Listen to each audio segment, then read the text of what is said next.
So madam రోజు రోజుకి social మీడియాలో ఇటు అశు రెడ్డి మరియు విష్ణుప్రియ వీళ్ళిద్దరు కూడా చాలా ఫేమ్ అవుతున్నారో విషయం పక్కన పెడితే ఇల్లీగల్ అఫైర్స్ మెయింటైన్ చేస్తున్నారని మనకు అందరికీ తెలిసింది. సో అశు రెడ్డి చూసుకున్నట్టయితే మాత్రం 9 కోట్లు నేను తీసుకున్నాను యాక్సెప్ట్ చేస్తాను అని మాట్లాడుతుంది. సో ఎండ్ కార్డ్ పడే అవకాశాలు ఏమైనా ఉన్నాయా? ఇటు 9 కోట్ల విషయం ఒకటైతే మరి నాతో చేసినవన్నీ ఏంటి అని కూడా బాధితుని అడుగుతుందంట. సో ఎండ్ కార్డ్ పడే అవకాశాలు ఏమున్నాయి అసలు? అంటే ఈ అశు రెడ్డి కేసులో మనకి క్లియర్గా కనిపిస్తుంది ఏంటి అంటే 9.5 కోట్లు తీసుకున్న మాట వాస్తవం. వీళ్ళిద్దరూ పెళ్లి చేసుకుందాము అనుకున్నది కూడా వాస్తవం. ఆ పెళ్లి పేరుతోటి 2 సార్లు ముహూర్తాలు పెట్టి క్యాన్సిల్ చేసిన మాట కూడా వాస్తవం. ఈ ముహూర్తాలు పెట్టించింది కూడా అతని దగ్గర నుంచి ఇంకా డబ్బులు తీసుకోవటం కోసమే ముహూర్తాలు పెట్టించారు తప్పితే పెళ్లి చేసుకుందామన్న ఉద్దేశం వీళ్ళకి లేదు. పెళ్లి చేసుకుందామన్న ఉద్దేశం ఉంటే ముహూర్తాలు ఎందుకు వద్దనుకో, పెట్టిన ముహూర్తాలు ఎందుకు క్యాన్సిల్ చేసుకుంటారు? ఎక్కడో ఆమె అతను నచ్చల ఆమెకి, కాకపోతే కొంచెం నటించి వాళ్ళ దగ్గర నుంచి డబ్బులు తీసుకుని అప్పుడు వదిలేయొచ్చు కదా అనుకున్నారు. అయితే ఈమె అంచనా ఎక్కడ తప్పింది అంటే, ఒక మగాడు ఈ సమాజంలో వచ్చేసి నన్ను ఒక ఆడది మోసం చేసింది అని చెప్పుకుంటాడా చెప్పుకోడులే అనే ఒక ధైర్యము ధీమానే ఈమెని ఈ నిర్ణయం తీసుకునేలాగా చేసింది. ఏంటి, ఈ పెళ్ళి వద్దనుకుంటున్నారు అంటే ఈ రిలేషన్షిప్కి ముగింపు పలకాలనుకుంటున్నారు. ముగింపు పలకాలనుకున్నప్పుడు అన్ని సెట్ చేసుకుని, అంటే సెటిల్ చేసుకుని ముగింపు పలకాలి. అది ఏంటి, మీ ఇద్దరి మధ్యలో ఒక ఫైనాన్షియల్ ట్రాన్సాక్షన్ జరిగింది. ఈ ఫైనాన్షియల్ ట్రాన్సాక్షన్ను కూడా క్లోజ్ చేసుకుని, లేదు నేను నీతోనే రిలేషన్షిప్ మెయింటైన్ చేయడానికి కానీ నిన్ను పెళ్లి చేసుకుంటానికి కానీ నాకు ఇష్టంగా లేదు, కాబట్టి మన రిలేషన్షిప్ని ఇంతటితోటి పక్కన పెట్టేద్దాం, బ్రేకప్ పార్టీ చేసేసుకుందాం. ఈ బ్రేకప్ పార్టీలో చేసుకోవటానికంటే ముందే ఏవైతే మన చేతులు మారాయో ఆ డబ్బుని ఎవరి డబ్బులు వాళ్ళు తీసేసుకుందాం అని అనుకుని ఉన్నట్లయితే స్టోరీ ఇక్కడ దాకా వచ్చేది కాదు. కానీ ఈమె ఆ కథని సశేషంలాగా పెట్టింది. అంటే ఇంకా ఉంది స్టోరీ అన్నట్లు. ముగింపు పలకాలి అని ఈవిడికి ఉండి అది ఓపెన్గా చెప్పున్నట్లయితే అతను అప్పుడే డబ్బులు అడిగేవాడు. నా డబ్బులు ఇయ్యి, నా డబ్బులు నాకు ఇవ్వు అంటే, సరే నీతో సినిమాకి వచ్చినందుకు ఇంత, నీతో కలిసి ఉన్నందుకు ఇంత, నీతో ఫారిన్ ట్రిప్పులకు వచ్చినందుకు ఇంత, నీతో హోటల్కి వచ్చినందుకు ఇంత, ఇలాంటివి నీతో కలిసి ఒకవేళ ఇద్దరు కలిసి కార్డ్స్ ఆడుకుంటే కార్డ్స్ నీకు టోటల్గా నీ కంపెనీ ఇచ్చినందుకు ఇంత అనేది ఎంతో చెప్పు, అది పోను మిగతా డబ్బులు ఇస్తాను అని ఉందనుకో, ఈవిడ బాగుండేది కదా ముగింపు. ఇప్పుడు ఈ టాపిక్ వచ్చేది కాదుగా, నేను అతనితో ఉన్న దాని సంగతి ఏంటి అనేది వచ్చేది కాదుగా. సరే ఇదేదో పెద్ద కాస్ట్లీ వ్యవహారం అనుకుని అతను కూడా ఓ 3 కోట్లు ఎంతో వాటన్నిటికీ కట్ చేసుకుని 2 కోట్లు కట్ చేసుకుని మిగతా డబ్బులు ఇచ్చేవాడు కదా, ఈమె ఇవ్వాల్సి వచ్చేది కదా. ఈమెమనుకుంది, అతను ఇంత పబ్లిక్గా మాట్లాడతాడు అని అనుకోలే, ఊహించక ఈ స్టెప్ తీసుకుంది. అతన్ని ఇగ్నోర్ చేసేసి అతను పక్కన పెట్టేస్తే అయిపోద్ది అనుకుంది, ఫైల్ మూసేద్దాం అనుకుంది.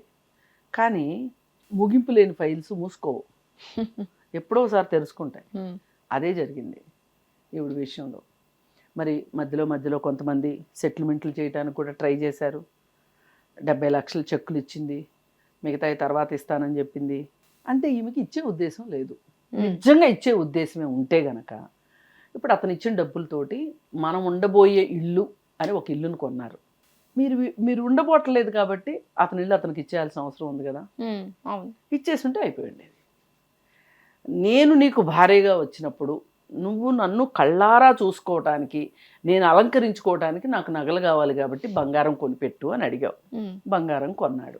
మరి మీ ఇద్దరు ఆయన కళ్ళారా చూడడానికి, నువ్వు చక్కగా సిగ్గుపడడానికి అలాంటి అవకాశం లేదు కాబట్టి గోల్డ్ ఇచ్చేయచ్చు. మనిద్దరం కలిసి తిరుగుదాము, నేను లేనప్పుడు నువ్వు హ్యాపీగా నా తీపి గుర్తులతోటి కారులో తిరగవచ్చు, అది నీ సౌకర్యం కోసం ఇస్తున్నాను అన్నప్పుడు ఇంకా అసలు ఇక్కడ తీపి గుర్తులే లేవు కాబట్టి, సంతోషాలే లేవు కాబట్టి కారు ఇచ్చేయచ్చు కదా. ఇప్పుడు ఇవన్నీ నీ దగ్గర ఉంచుకుంటే నీవి, ఇచ్చేస్తే వాళ్ళవి, ఇచ్చేయచ్చు కదా. మరి ఇవి కాకుండా నేను ప్రఖ్యాత కంపెనీల కాస్మెటిక్స్ కొనుక్కున్నాను, లేదు మంచి బ్రాండెడ్ బట్టలు కొనుక్కున్నాను, బ్రాండెడ్ షూస్ కొనుక్కున్నాను, 2 లక్షలు పెట్టి హ్యాండ్ బ్యాగులు కొనుక్కున్నాను అన్నప్పుడు అలాంటివన్నీ బాబు గోడ కొట్టిన సున్నం లాంటివి, వాటిపైన నువ్వేమి ఆశపడకు. ఇప్పుడు నేను ఇవన్నీ నీకు ఇస్తే కూడా ఇంకో గర్ల్ ఫ్రెండ్కి నువ్వు ఇస్తే కూడా బాగోదు, నువ్వు ఫ్రెష్గానే ఇచ్చుకో అని చెప్పి ఇవన్నీ నేను ఉంచేసుకుంటాను, ఆ 3 అయితే తీసుకో అని ఒక మర్యాదపూర్వకమైన సెటిల్మెంట్ జరుగుంటే అసలు మనం ఇవాళ ఇలా మాట్లాడుకునే వాళ్ళం కాదు.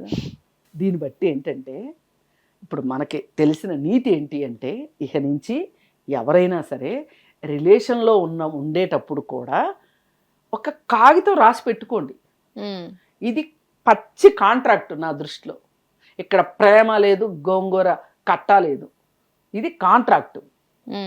ఈ కాంట్రాక్ట్లో ఇది నేను ఇచ్చాను నీకు, నువ్వు నాతోనే ఉంటే నీకు ఉంటుంది, ఇది నాతో ఉండను అంటే నాకు వచ్చేస్తుంది అని కాగితం రాసుకున్నారనుకోండి. అసలు ఇవన్నీ కాదు. ఇప్పుడు జాయింట్ రిజిస్ట్రేషన్ ఉందనుకోండి, అమ్మేసేసి ఎవరి సగం వాళ్ళు తీసుకునే పని కదా. ఇప్పుడు అతను ఈ కేసు ఎందుకు పెట్టాల్సి వచ్చింది, మనిద్దరి కోసం ఇల్లు అని చెప్పి కొన్న ఇల్లు ఆమె పేరుతో రిజిస్ట్రేషన్ చేసుకుంది కాబట్టి, నగల కంటే అట్లాంటి రిజిస్ట్రేషన్ ఉండదు కాబట్టి పోనీ దాని సంగతి పక్కన పెట్టేయండి. కారు ఇద్దరి పేరుతో రిజిస్ట్రేషన్ చేసుకోవచ్చుగా, లేకపోతే అతని పేరుతో రిజిస్ట్రేషన్ చేసి అబ్బా నా కాబోయే భర్త నాకు కారు ఇచ్చాడు అనే సంతోషంతో, నన్ను ఎంత బాగా చూసుకుంటున్నాడు అనే ఒక సంతోషంతో అతని పేరుతోనే కారు ఉంచొచ్చుగా. హిట్ టీవీ యాప్, ఇందులో short news, live news, entertainment shows, movies, digital magazines తో పాటు మీ జిల్లా వార్తలను కూడా ఫ్రీగా చూడొచ్చు. ఇంకెందుకు ఆలస్యం, వెంటనే హిట్ టీవీ యాప్ ని డౌన్లోడ్ చేసుకుని ఫ్రీగా ఎంటర్టైన్మెంట్ పొందండి. Hit TV app, hit TV app, please download hit TV app. Hit TV app ని ఫ్రీగా డౌన్లోడ్ చేసుకొని ఎంజాయ్ చేయండి. మీకు నచ్చిన ఎంటర్టైన్మెంట్ కోసం హిట్ టీవీ యాప్ ని ఫ్రీగా డౌన్లోడ్ చేసుకుని ఎంజాయ్ చేయండి. హిట్ టీవీ యాప్ ని డౌన్లోడ్ చేసుకుని ఆస్వాదించండి, ఆశీర్వదించండి. ఇంతమంది సెలబ్రిటీలు హిట్ టీవీ యాప్ ని డౌన్లోడ్ చేసుకోండి అని చెప్తున్నారంటే ఎంత మంచి యాప్ ఆలోచించండి. అమెరికా అమెరికా అమెరికా అమెరికాలో చదవాలనుకునే వాళ్ళకి విశ్వసనీయమైన పేరు మన శౌర్య కన్సల్టెన్సీ. UK లో 1 year masters, UK లో 1 year masters, 2 years work permit up to 5 years visa. Contact Saurya Consultancy. Contact 89851 89851.